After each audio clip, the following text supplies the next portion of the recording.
जैसा कर्म करोगे वैसा ही फल प्राप्त होगा। एक कहावत हमने बहुत बार अपने जीवन में सुनी होगी, लेकिन क्या सच में आप दिल से मानते हैं? अच्छे कर्मों का फल अच्छा ही होता है। अंदर से कोई स्पष्ट उत्तर नहीं आ रहा होगा, क्योंकि हम अपने आसपास ऐसे बहुत सारे लोग को देखते हैं जो जीवन भर अच्छे कर्म करते रहते हैं, लेकिन इसके बावजूद उन्हें अच्छे फल प्राप्त नहीं हो पाते। एक नौजवान कड़ी मेहनत करता है किसी परीक्षा में पास होने के लिए, लेकिन उस परीक्षा के परिणाम में उन्हें निराशा ही हाथ लगती है। इससे तो यही सिद्ध होता है कि जिन महापुरुषों ने कहा है अच्छे कर्मों का फल अच्छा ही होता है, या तो वह महापुरुष गलत थे या फिर हम कर्मों का लेखा जोखा समझ ही नहीं पाते। पर चिंता मत करिए, क्योंकि आज की कहानी सुनने के बाद कर्मों के बारे में आपकी सोच, आपकी दृष्टि एकदम स्पष्ट हो जाएगी। कहानी को आखिरी तक सुनने के बाद भी अगर आपके मन में कर्मों के बारे में कुछ सवाल रह जाता है तो आप कमेंट सेक्शन में जरूर पूछना, क्योंकि आपके सवाल ही हमें चिंतन करने पर मजबूर करते हैं। पुराने समय की बात है, किसी गांव में श्यामू और राधे श्याम नाम के दो भाई रहते थे। पूरा गांव जानता था कि वह कहने को भाई थे, लेकिन भाई जैसा प्रेम उन दोनों में नहीं था। श्यामू बड़ा था और राधे श्याम से बहुत तेज और चालाक था। उसने राधे श्याम के हिस्से में आने वाली खेतीबाड़ी की जमीन भी खुद हड़प ली थी। इसलिए राधे श्याम के परिवार को बड़े ही कष्ट के दिन झेलने पड़ रहे थे। राधे श्याम की पत्नी अक्सर बीमार रहा करती थी और उसके पास उसके इलाज तक के पैसे नहीं थे।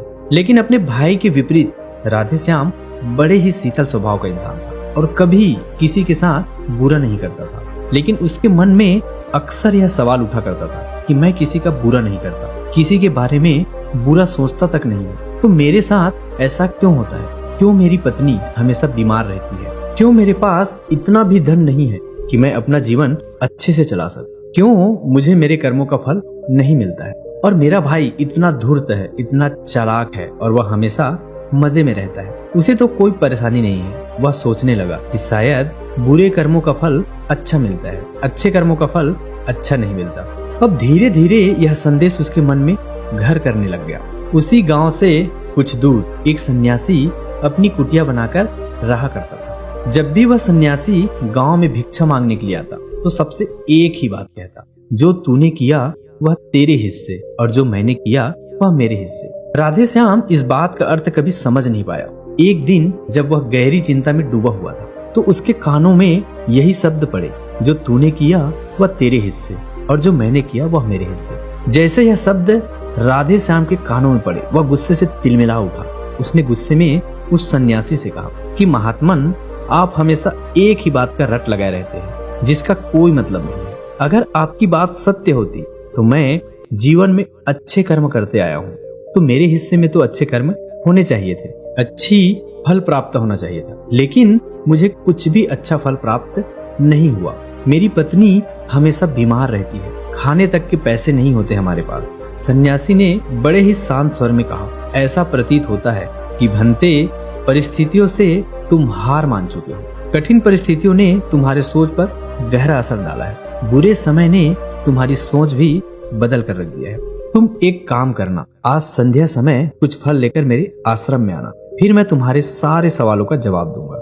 यह कहकर वह सन्यासी अपना पात्र लेकर अगली घर की तरफ निकल जाता है। संध्या समय राधे श्याम ने कुछ फल खरीदे और गांव से दूर उस सन्यासी की कुटिया की तरफ निकल पड़ा। जैसे जैसे वो रास्ते पर आगे बढ़ रहा था, उसे अथाह शांति का अनुभव हो रहा था, क्योंकि रास्ता गांव से दूर था, इसलिए उसमें कोई हलचल नहीं थी। बस रास्ते में जगह जगह कुछ लंगूर और बंदर दिखाई दे रहे थे। राधे श्याम के मन में आ रहा था कि वह कुछ फल लंगूर और बंदरों को खिला दे, लेकिन फिर उसने सोचा कि अगर मैंने फल लेकर सन्यासी के पास नहीं गया, मेरे सवालों के जवाब मुझे नहीं मिलेंगे।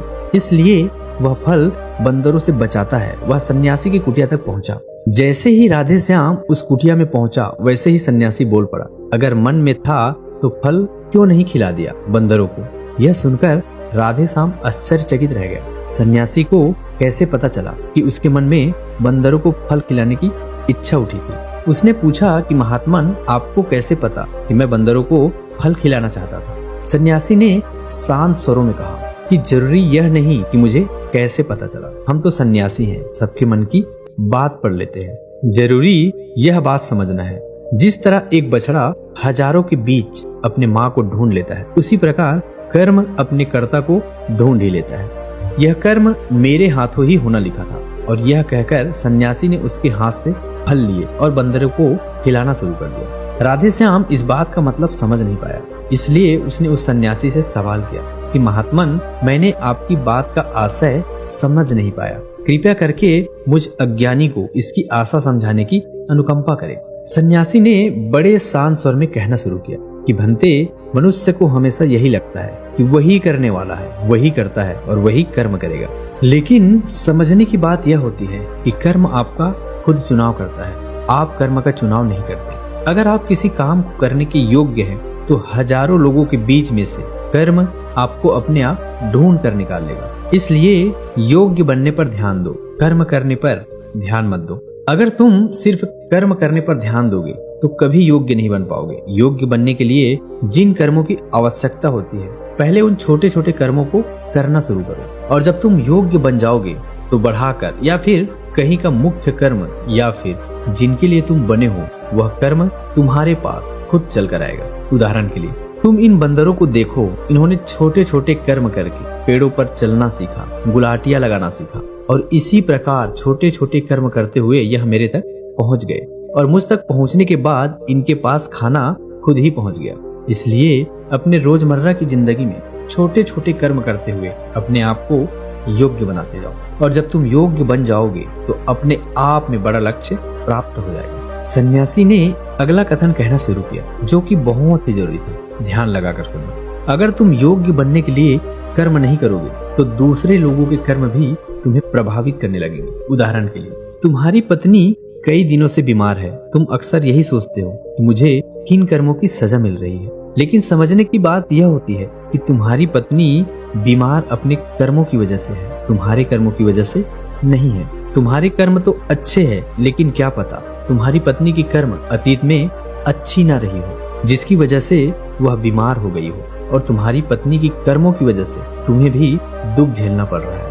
और इसी प्रकार बहुत से मनुष्य अपने बच्चों की वजह से, अपने परिवार की वजह से, इन सब की वजह से दुख झेल रहे होते हैं। लेकिन जरा सोचो, अगर तुम योग्य होते तो खुद अपनी पत्नी का इलाज करवा पाते, उसकी बीमारी दूर करवा पाते, और क्या पता अगर तुम योग्य होते तो तुम्हारा किसी दूसरी स्त्री के साथ विवाह हुआ होता जो स्वस्थ होती, लेकिन तुम योग्य नहीं थे, इसलिए तुम अपनी पत्नी की वजह से खुद दुख झेल रहे हो। अगर तुम योग्य बन जाओगे तो दूसरी लोगों के कर्म तुम्हें प्रभावित नहीं कर पाएंगे। सन्यासी ने राधे श्याम को चेतावनी देते हुए कहा, याद रखना राधे श्याम, आपको वह नहीं मिलता जो आप चाहते हो, बल्कि वह मिलता है जिसके आप योग्य हो। इसलिए अपनी योग्यता को बढ़ाने पर काम करो, उसके लिए कर्म करो। कर्म का फल पाने के लिए कभी कर्म मत करो। राधे श्याम ने सन्यासी से हाथ जोड़कर एक सवाल पूछा कि महात्मन, मुझे यह बताने की अनुकंपा करें कि मैं अपनी योग्यता किस प्रकार बढ़ा सकता हूँ, ताकि मेरा मुख्य कर्म मुझे खुद ढूंढ सके। सन्यासी ने बड़े ही शांत स्वर में कहना शुरू किया कि भंते, इसके लिए बड़े ही सरल उपाय होते हैं। सबसे पहले उपाय, कर्म करके भूलते जाओ। तुम जो भी कर्म कर रहे हो अपने योग्य बनने के लिए, उसको करने के बाद भूल जाओ।